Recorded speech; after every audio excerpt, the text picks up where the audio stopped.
विकसित भारत, विकसित महाराष्ट्र हे सूत्र प्रत्यक्षात आणण्यासाठी विकास चक्राला गती देणे आवश्यक आहे। हे लक्षात घेऊन राज्याचा शाश्वत व सर्वसमावेशक विकासाची रूपरेषा तयार करण्याचे काम हाती घेण्यात आले आहे। उद्योग, पायाभूत सुविधा, कृषी व संलग्न क्षेत्रे, सामाजिक व इतर क्षेत्राच्या विकासासाठी महत्त्वाच्या तरतुदी करणारा हा अर्थसंकल्प आहे। महाराष्ट्र आता थांबणार नाही, विकास आता लांबणार नाही।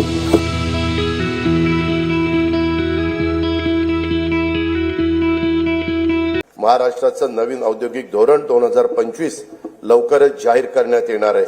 त्या धोरणांच्या 5 वर्षाच्या कालावधीत 40 लाख कोटी रुपयांची गुंतवणूक व 50 लाख रोजगार निर्मितीचं उद्दिष्ट असेल। नवीन औद्योगिक धोरणाबरोबरच आकाश व संरक्षण क्षेत्र, उत्पादन धोरण, इलेक्ट्रॉनिक्स धोरण, जेम्स अँड ज्वेलरी धोरण, सूक्ष्म लघु व मध्यम उपक्रम धोरण, चक्रीय अर्थव्यवस्थेसाठी स्वतंत्र क्षेत्रीय धोरण जाहीर करण्यात येणार आहे।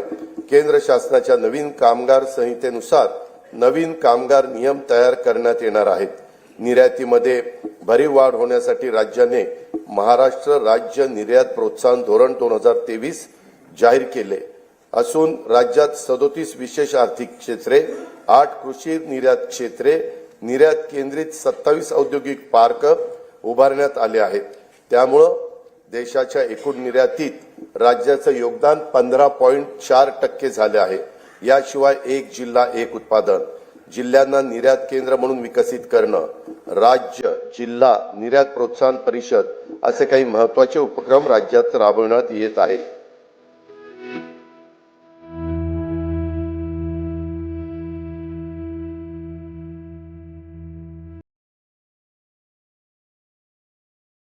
मुंबई महानगर प्रदेश हे आंतरराष्ट्रीय दर्जाचे आर्थिक विकास केंद्र म्हणजेच ग्रोथ हब म्हणून विकसित करण्याचा निर्णय घेण्यात आला आहे।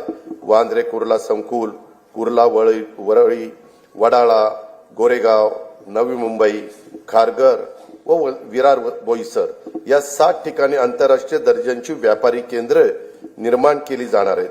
त्यामुळे मुंबई महानगर प्रदेशाची अर्थव्यवस्था सध्या $140 बिलियन वरून सन 2030 पर्यंत $300 बिलियन तर सन 2047 पर्यंत $1.5 ट्रिलियन पर्यंत नेण्याचं उद्दिष्ट आहे।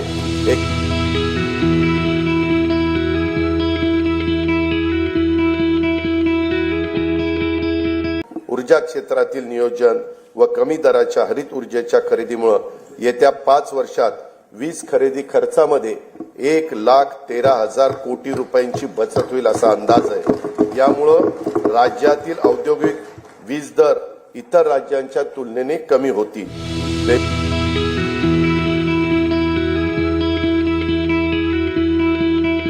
सन 2025-26 या वर्षाकरता कार्यक्रम खर्चाकरता उद्योग विभागास 1021 कोटी रुपये, कामगार विभागास 171 कोटी रुपये, वस्त्रोद्योग विभागास 774 कोटी रुपये आणि कौशल्य रोजगार उद्योजकता आणि नाविन्यता विभागास 807 कोटी रुपयाचा नियतव्यय प्रस्तावित आहे। पायाभूत सुविधांच्या मध्ये 1 रुपयाची गुंतवणूक केली तर स्थूल राज्य उत्पन्नामध्ये 2.5 ते 3.5 रुपयांची वाढ होते। हे लक्षात घेऊन विमानचालन, रेल्वे, मेट्रो, महामार्ग, जलमार्ग, जलवाहतूक, बंदर विकास, सिंचन, ऊर्जा, परिवहन व दळणवळण येत्या क्षेत्रात येत्या 5 वर्षात विक्रमी गुंतवणूक करण्याचा शासनाचा निर्धार आहे। जवाहरलाल नेहरू बंदर प्राधिकरण आणि महाराष्ट्र सागरी मंडळ हे संयुक्तरित्या पालघर जिल्ह्यात वाढवण बंदर विकसित करीत आहे। या प्रकल्पाचा एकूण खर्च 76,220 कोटी रुपये असून त्यात राज्य शासनाचा सहभाग 26% आहे।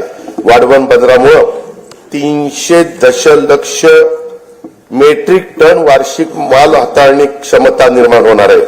जवाहरलाल नेहरू बंदराच्या सध्याच्या क्षमतेपेक्षा ती तिप्पट असणार आहे। सन 2030 पर्यंत नव्या बंदरातून माल वाहतूक सुरू होणं अपेक्षित आहे।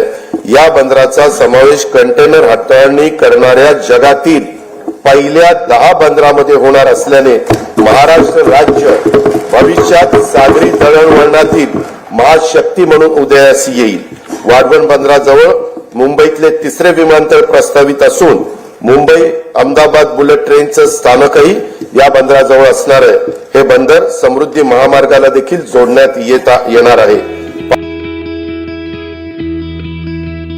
केंद्र सरकारने सन 2020-21 पासून भांडवली खर्चाकरता 50 वर्ष मुदतीच्या बिनव्याजी कर्जाची राज्यांना भांडवली गुंतवणुकीसाठी विशेष सहाय्य योजना सुरू केली आहे। या योजनेतून राज्याला 2021 ते 23-24 या कालावधीत 13,807 कोटी रुपयाचा निधी प्राप्त झाला आहे।